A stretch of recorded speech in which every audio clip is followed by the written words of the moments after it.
Hi, I'm Miles Milton. My son, Grant Milton, is a football player who 9 years ago received a catastrophic injury, a traumatic brain injury, playing the sport he loved.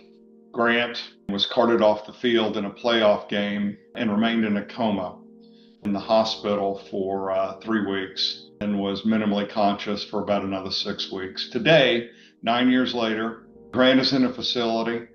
He's a quadriplegic, unable to speak, and recognizes us, but is generally tube fed. So the reason I'm recording this video today to talk to you all is to understand how something like this perhaps could be avoided. What are the signs or symptoms that in retrospect may have clued us and him in better, and the coaching staff, how to avoid this? So let's step back to 2016. Grant and his team in the Woodlands, Texas. Grant was an outside linebacker, a phenomenal athlete.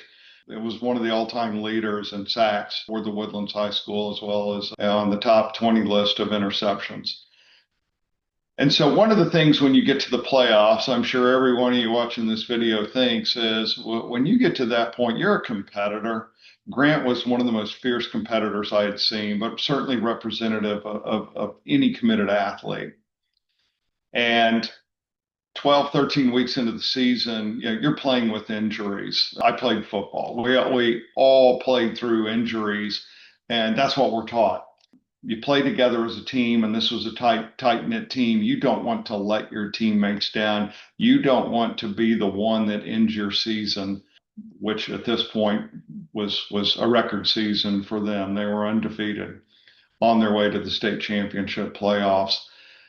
And so to dial back what that week looked like, Grant had been talking about headaches. We certainly asked all the questions because he had had concussions before. Did you feel like it's a concussion? What do you feel like? What was light hurting his eyes? All of those things. Was he dizzy? Was he hearing ringing in his ears? And his response was he wasn't feeling any of those things. He didn't feel like he had a concussion at that point. So, we certainly offered to take him to the doctors, have it checked out, and he said no. And this is one of those parenting moments where again, in retrospect, you look back and said, yeah, but this is something I should have stood up for and said, I don't like what these symptoms sound like. But again, 12, 13 weeks into the season, he had had a bruised tailbone. He had had labor and repair surgery earlier in the year, banged around a lot as a linebacker. Everything hurts. But we're taught to play through things like that. And this is where I want to caution, all of you. Grant's symptoms were not what we would think are typical concussion systems. Or if you're a competitive athlete, you think through it and you say, if I do this, I'm going to let my team down. I'm going to fight through this anyway. Yeah, I had several concussions when I played football. You don't know what the impact is if you've had prior concussions and you soften the brain tissue, what can happen. And what happened to Grant was catastrophic and possible for everybody. In fact, at the time this happened, we had hired a scientist to better understand the helmet design, it was a top of the line helmet, and did that contribute or not? And he had indicated that there were probably 12 to 13 of these cases that happen a year. Grants certainly became big news because it was Texas and Texas football, and therefore every parent's nightmare. But there were 12 to 13 cases a year just like this. And it typically happened between juniors in high schools, the high school age, and then your freshman year in college. And sure enough, as I followed the news over the years, you actually did see this happening. Almost all of them are fatal. And so what the scientists told us, based on our medical reports and watching game film as well, is Grant had had a small brain bleed that had been probably going on for some time, could be a week, maybe two.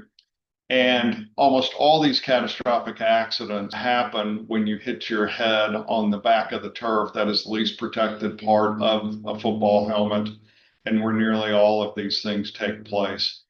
Sure enough, that's what happened. Grant was in coverage. Guy dropped back, went into the end zone. Grant tried to tackle him, fell back, hit his head on the end zone. Grant was able to walk off the field. There was no injury at the time, but what had happened is that caused a catastrophic reaction and for the brain to bleed profusely, internal bleeding.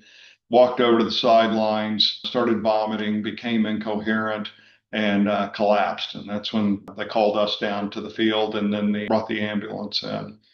So the reason I'm recording this video today is you can't always play through it, particularly with head injuries.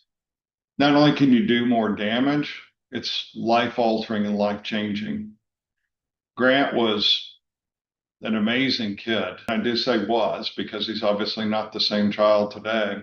He was a 4.0 student, good looking kid, had his whole life ahead of him. He would have been a fantastic businessman. All those things that he's unable to do today.